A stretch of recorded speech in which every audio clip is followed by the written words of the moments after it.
thank you, John, for the kind introduction. Good morning, everyone. Air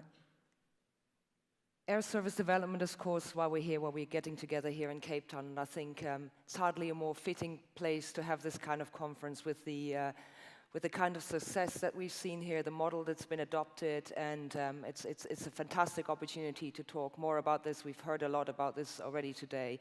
But for me, I'll talk a little bit about the general concepts of air service development, and I think later on we'll hear a bit more how that's been applied here and also elsewhere. Air service development, of course, is very eclectic. It can be done in many ways, but ultimately what does it come down to, of course, is to grow air service. So that's adding new routes to a network at an airport, increasing frequencies, bringing in new airlines. But for some airports as well, it means, when things aren't going that well, it's really working on retaining existing air service as well. That's a really important part of air service development too, growth and retention of air service. For an airport, really, in its simplest terms, air service development means increasing your returns, so growing your aeronautical and non-aeronautical revenues. But there's much more to that, of course, because an airport is an enabler. It's part of a community. It's much wider than that. So it's the significant impact, really, that an airport facilitates for the local, the regional, and often also the national economy. Therefore, an airport does not stand alone, and we need to work closely with stakeholders to really make this happen. And also it means taking a considered approach to analysis too, when working with airlines and your stakeholders and putting together a business case to airlines to ensure that you can convince them, but then when you bring them here as well to make sure that the air service is successful. In terms of the two core drivers, really, of course, it's traffic for an airport, but also a community, growing the number of visitors or facilitating more people to come in and out of the community. So there's a number of arriving, departing passengers, but also transfer passengers that would support an air service. Often times, obviously, there's not enough demand just to fly from place A to B, but you also need connecting traffic to make a service work. And cargo, we heard that earlier on too. Cargo is very important as part of air service and growing that traffic. The other part to that as well in terms of growth is, of course, the connectivity. The number of destinations that are served at an airport facility, and also the number of seats there for the capacity and the number of flights, so the frequencies. So that's the core to that. So therefore, we have three real core objectives to air service development. Number one always gets the most attention. It's the sexiest part of all of those. It's initiating new routes. That's what people mostly talk about. That's about bringing an airline to your airport that's not yet serving your airport, or an airline that's already there and starting a new route.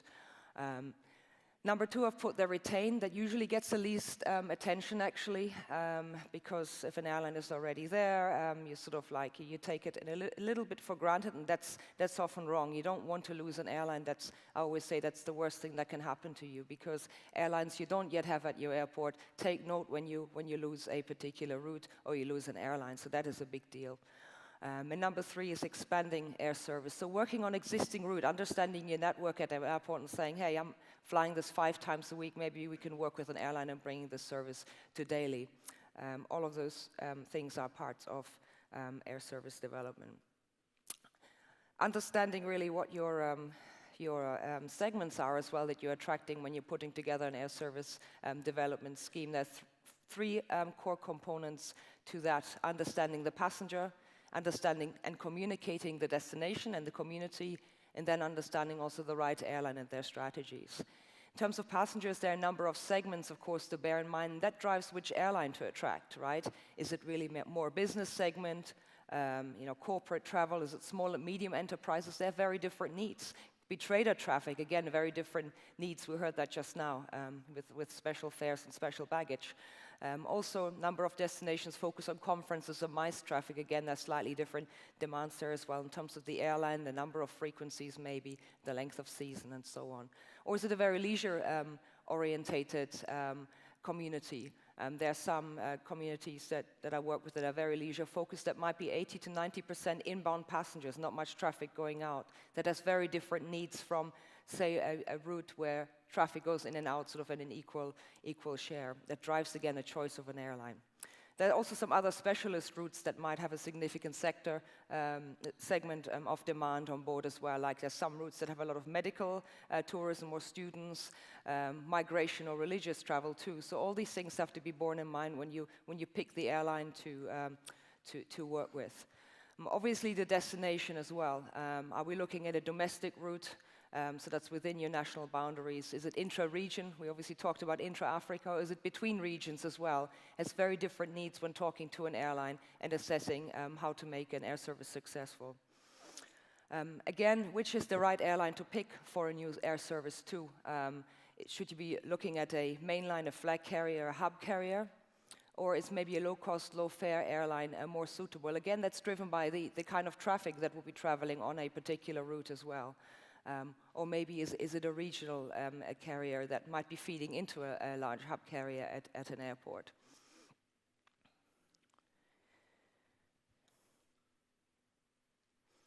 And why we're really here and we're having these kind of conferences is the fact that really winning air services becomes so competitive. And what I've put up there is a range chart of a Boeing 787. And I think what this shows is the fact that it can go pretty much anywhere in the world. That means you're not just competing with another African airport when you're looking at say, an airline that has this kind of equipment that flies long haul, but you're competing with Singapore, you're competing with New York, you're competing with places in Latin America. That means you have to stand out when you present the case, and it has to be as good as, or most likely better than the cases that those places present. And a lot of them have very strong air service development efforts. They have communities behind them. They're very integrated already in terms of how they conduct their air service development. And a lot of them have very strong incentive schemes as well. And that obviously is what the airline puts into their business case as well when they evaluate how much profit or what their margins are on a particular route as well. And a number of those, or a lot of those places have lower costs as well. So lower costs and greater revenue potential. So we're up against quite some struggle when we put together business cases. So they have to be really compelling. And one of the big areas of focus would really be to work with the governments and with the communities to turn that around and really create more favorable conditions to develop air service. Generally, in terms of who leads air service development, in most cases it is the airports that lead the air service development and then work with the stakeholders to lead those efforts. In some places you have tourist boards that lead that effort, and then in some places you have communities, and I think you obviously see that here very successfully. The sort of the sizes of the shapes does not mean it's any good or any worse. It just indicates by who really generally does that. But I think you'll see more cases for communities, as we've seen here, coming up in the future to do that successfully, or at least airports to integrate it more going forward and bringing on board the stakeholders. But it really there is where communities have to decide how to do that. Is it the airports? Is it the tourist board? Is it the communities in a coordinated way? We often see in some communities where the airports does one thing, then the tourist board does another, and then maybe the local government does something entirely different. So it's really bringing that together, which will make a difference going forward and will be essential to win air service. It's really about matching supply and demand. There are three core components to air service development when you're an airport or a community. It's really, initially it starts out with the market research and really understanding what the airport and the community need in terms of air service, understanding what we call the deficiency of the air network that you have at your airport. That means which routes should we be looking at, which would be the best routes to add to our airport network. It's a feasibility study, right? Assess the airline options. Which would be the right airline to serve this? Now, you might be looking at a particular route, and there could be three very different airlines that could potentially be serving that route. But again, you want to understand who your local passenger is, who the most likely inbound passengers would be on that service, and then pick out the airline that you would probably want to focus on and that could make this most successfully. You don't want to be chasing a dream. You want to be picking an airline that most likely can make this work. You want to ensure that they're successful, so that really underlies all of this. And this is really a data-driven process.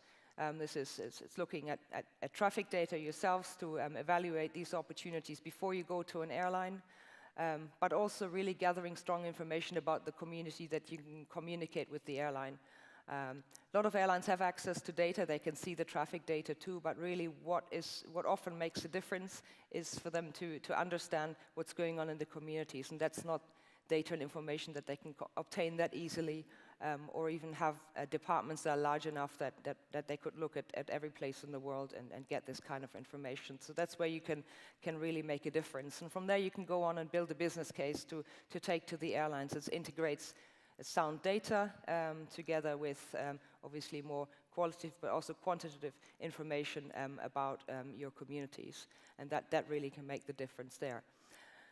Once you've put that together internally and have done that research phase and think you have something solid together you can take to an airline, that's really when that communication process starts. But in my opinion, before running off to an airline, speaking to the airlines, really speak to your stakeholders, work with your stakeholders and put together the best possible case and proposition to an airline before you do go there or go to conferences and speak to the airlines. You need to have that strong case. Make a good, strong impression to start with, right? And then from there on, with what you've agreed with your stakeholders, put together a good engagement plan. A lot of these, particularly long-haul routes, can take a number of years. I worked with one airport and it's a very large, one of the largest cities in the world, actually. It took them 17 years to get a particular long-haul route. So it's 17 years. So it can be a long time, a long investment process to make that happen. But I think with good air service development, you can actually reduce some of that period as well. Then we're getting into that stage of really talking to the airlines, engaging with them. Forums like this are one thing. I think it's an initial phase, always very, very good to gauge the interest of an airline, to understand maybe their concerns and your questions about your community, and from there on graduate to seeing them obviously at the headquarters and have more detailed discussions if at that stage where we believe that we can take this further and bring it to a successful air service. If we get to that stage, then we're getting into that winning and sustaining part of the air service development process, which is really the negotiation with airlines, where most likely airlines will come to you and say, hey, is there something that you can actually offer me? That's done a lot across the world now, and it's becoming more and more inspected in terms of, is there anything you can do for me on the landing charges? Can you help me with marketing this new route? New routes take 2-3 years to ramp up to full potential, so a lot of airports look for risk sharing. How can you help them with advertising that route? At the end of the day, we have to make people aware that a new route exists, and that's the key, and that's why even some routes with a lot of potential have failed, because they haven't been communicated to people, so you can't stimulate the demand for a particular route. Once it's secured, you had a launch, all the great things, really it's not over. To me, that's the beginning, okay, to make the route successful. Continue to work with the airline, communicate this new air service, market it, work with the tourist boards, economic development to make sure people use that service.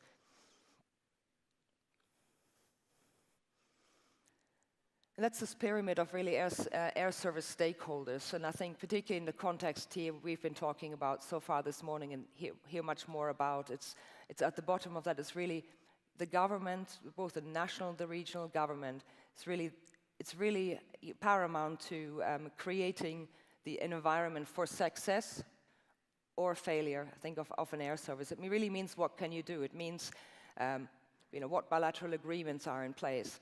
How expensive is it to operate at your airport? Those are just the fundamentals of what you can actually do. It almost sets your parameters of what is possible. So that's really your starting point in assessing what can I actually do. Airport board and advisors as well, you have to have those guys on board as an airport too to make sure they support your activities. You want to go to these events, you want to go meet airlines, they have to understand this communication process starting at the very bottom with the government, and a lot of that is about understanding, why we even do air service development. And then the close collaboration with the tourism boards and the economic development boards going on from there as well, absolutely key. These guys have to bring people to your community and also help build trade links if it's economic development partners. Absolutely key to make that successful, and linked to that, of course, the local government facilitating that as well. We come to the top of that is at the airport too. Talked about airport facilities, but also the staff there in terms of creating a good environment for passengers, new passengers who come in to it's the first impression that people get. The top of that is customers. It's really creating that awareness of the new air service. Make sure that they travel.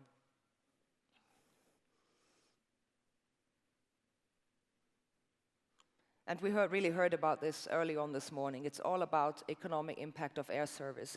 That's where I think it often fails and we have that disconnect. I mean, it's not an airport functioning alone and that they just want to grow their revenues.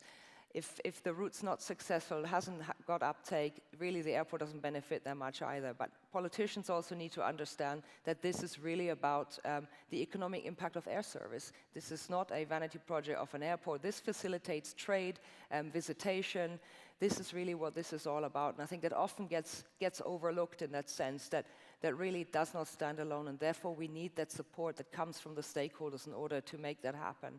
New and better air service helps grow traffic. We've heard this in this example here of Cape Town a few times already today, and it's just absolutely phenomenal what's happened here. It's led to the economic growth and it's led to the job growth. That's the economic impact of air service, and that's something really in the communication process with government that's absolutely key to take for a lot of places and try and maybe change some minds as well. And I think that's key. In that sense that, it's an interesting industry, but it is also very intricate. It maybe is not sometimes understood at all levels as well, that we have to really spend our time to influence and change some thinking, and that can really make a difference.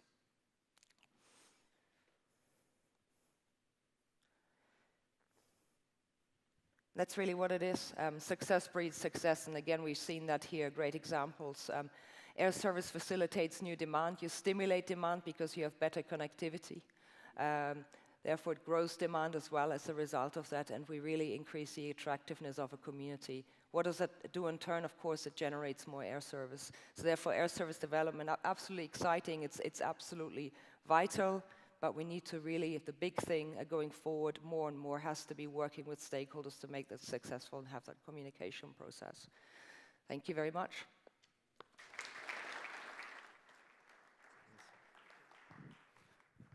Thanks, Sabine. So plenty of homework for everybody. All the airports, now you need to start to talk to all your stakeholders. You can see what the benefits are.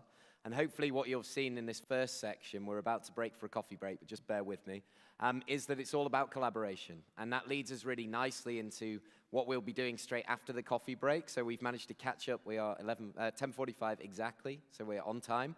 So 11 o'clock, we will be starting the first panel discussion, which for all our hoteliers in the audience, hopefully you will enjoy that. So this is about how the non-traditional stakeholders talking to us about the benefit of air service. So we hear about airports and airlines talking about it, but now we're going to be actually bringing those guys to the table. And the other thing as well, which is the final slide really from Sabine, is the economic impact. And of course, MEC Windy as well spoke about this. Myself, through AviaDev, and Martin from Grant Thornton, we've actually created, you'll find one of these in your delegate packs if you have a read. We're actually created an economic impact study product, basically, to actually help you get more support financially for your activities. So we can look at what is the induced, the indirect impacts of an air service, and you can bring that to your governments and say, this is what it could deliver if you give us this up front, okay? So have a read through. Martin will be talking a bit more about it in the next session. Go and grab a coffee. You're welcome to have a coffee back in here. We're going to put some nice African music on, and we'll start again at 11 o'clock. So thanks for all your attention.